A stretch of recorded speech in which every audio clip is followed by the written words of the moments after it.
Hi friends, current affairs की class में एक बार फिर से स्वागत है। आज का टॉपिक है एक राष्ट्र एक चुनाव के प्रस्ताव को मंजूरी। आज की वीडियो में हम बात करेंगे एक राष्ट्र एक चुनाव से रिलेटेड जो बेसिक जानकारी है उसके बारे में और उससे क्या क्या क्वेश्चन बनने की संभावना है उसके बारे में।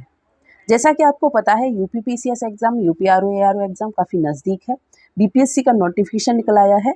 उसी को ध्यान में रखते हुए हमने करंट अफेयर्स की एक सीरीज स्टार्ट की थी। उसमें हम लेके आते हैं महत्वपूर्ण टॉपिक जो करंट अफेयर्स में महत्वपूर्ण है, जो चर्चा में रहे हैं समाचारों में और जिनसे आयोग क्वेश्चन पूछ सकता है। उन्हीं टॉपिक में से एक टॉपिक है एक राष्ट्र एक चुनाव। तो आइए बात करते हैं इस पर। वन नेशन वन इलेक्शन यानी समकालिक चुनाव। इसमें लोकसभा, राज्य विधानसभा और स्थानीय निकायों के चुनाव एक साथ कराए जाएंगे। आपको पता ही होगा कि 1951 से 1952 से लेकर 1967 तक लोकसभा और राज्य विधानसभाओं के चुनाव अधिकांशतः साथ साथ कराए गए थे, लेकिन ये क्रम बीच में टूट गया। ये दोबारा चर्चा में तब आया जब विधि आयोग ने अपनी रिपोर्ट सौंपी थी 170वीं। उसमें सिफारिश की थी उन्होंने एक साथ चुनाव कराने की पूरे देश में, लेकिन ये मंजूरी नहीं मिली। उसके बाद एक समिति बनाई गई। वो समिति ONOE उच्च स्तरीय समिति यानी वन नेशन वन इलेक्शन उच्च स्तरीय समिति, जिसमें 8 सदस्य थे। अध्यक्ष पूर्व राष्ट्रपति रामनाथ कोविंद थे और सचिव भारत सरकार सचिव नितिन चंद्र थे। ठीक है, इसका गठन 2 सितंबर 2023 को हुआ था। तो ये इसकी रही बेसिक जानकारी। इस समिति की सिफारिशों के पश्चात केंद्रीय मंत्रिमंडल ने 18 सितंबर 2024 को एक राष्ट्र एक चुनाव के प्रस्ताव को मंजूरी दे दी है। इस प्रस्ताव में क्या है कि 2 चरणों में चुनाव कराए जाएंगे। पहला चरण होगा लोकसभा और विधानसभा चुनावों को एक साथ आयोजित कराने का। दूसरा चरण होगा जो प्रथम चरण के 100 दिन अंदर स्थानीय निकायों के चुनाव कराए जाएंगे। और इन चुनावों को कराने के लिए कुछ संवैधानिक संशोधन विधेयक, दूसरा विधानसभा वाले केंद्र शासित प्रदेश के कानून में परिणामी संशोधन।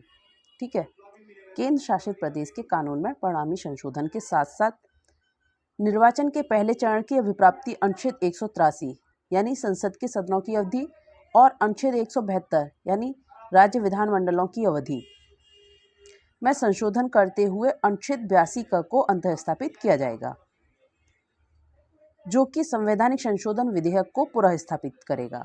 ठीक है, इस संशोधन के लिए राज्यों द्वारा अनुसमर्थन की आवश्यकता नहीं होगी। ठीक है, जबकि दूसरे चरण के लिए एक और संवैधानिक संशोधन विधेयक पुनर्स्थापित किया जाएगा, जिसमें अधिक से अधिक राज्यों के विधानमंडलों द्वारा अनुसमर्थन की आवश्यकता होगी। ठीक है, अब बात करते हैं कि अनुच्छेद 368 में दी गई संविधान संशोधन की 2 शर्तें क्या हैं।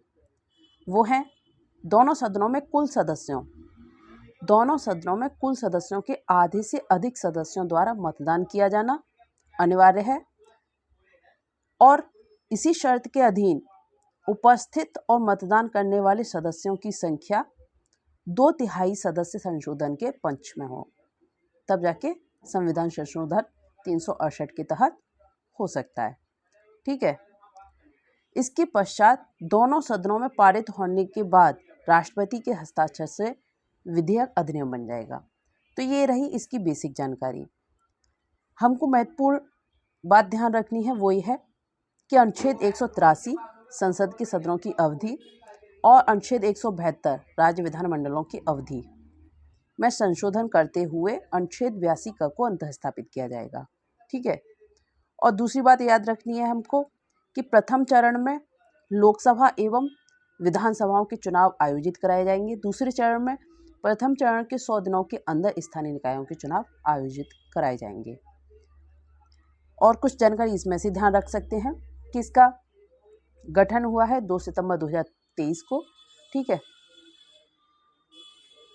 सचिव हैं नितेंद्र चंद्र, 8 सदस्य हैं और 1999 में विधि आयोग की रिपोर्ट थी 170वीं और ये चुनाव पहले एक साथ 1951-52 से 1967 तक कराए जा चुके हैं। तो ये थी कुछ इसकी महत्वपूर्ण बातें। अब बात करते हैं इससे बनने वाले क्वेश्चन जो कि विभिन्न परीक्षाओं में आ सकते हैं। पहला क्वेश्चन है वन नेशन वन इलेक्शन के संदर्भ में संविधान की कौन सी धाराएं महत्वपूर्ण हैं, जिनके बारे में हमने चर्चा की है। आप वीडियो को देखें और आंसर बताएं, ठीक है। नेक्स्ट क्वेश्चन है, वन नेशन वन इलेक्शन की स्थिति में कौन सी समस्या उत्पन्न हो सकती है। तो ये भी आप कॉमन सेंस से बता ही सकते हैं। वैसे इसका सही आंसर है चुनावी हिंसा हो सकती है। नेक्स्ट क्वेश्चन है, वन नेशन वन इलेक्शन की अवधारणा को लागू करने से पहले किसका ध्यान रखा जाना चाहिए। जैसा कि आपको पता है संवैधानिक बाधाएं कौन सी आएंगी, हमने अभी चर्चा की थी, ठीक है। वन नेशन वन इलेक्शन का प्रयोग किस प्रकार के चुनावों में किया जा सकता है, ये भी मैंने बताया है आपको। आप देख सकते हैं लोकसभा और विधानसभा चुनाव, और साथ में क्या था, स्थानीय निकाय, ठीक है। और फ्रेंड्स, आपको यदि कोई बुक मंगानी है, कोई मटेरियल मंगाना है, यूपीएससी, यूपीपीसीएस, आरओ किसी भी मटेरियल को मंगाना है तो आप राजेश बुक स्टोर से ऑर्डर कर सकते हैं। यहाँ पे विभिन्न प्रकार का विषय सामग्री मिलती है आपको कंटेंट देखना है, किस किस सब्जेक्ट का यहाँ पर ऑर्डर दिया जा सकता है। आप इनके यूट्यूब चैनल पर देख सकते हैं, ये कॉन्टैक्ट नंबर है, आप इनसे संपर्क कर सकते हैं, बात कर सकते हैं। मिलते हैं नेक्स्ट वीडियो में, तब तक अपना ख्याल रखिए, धन्यवाद।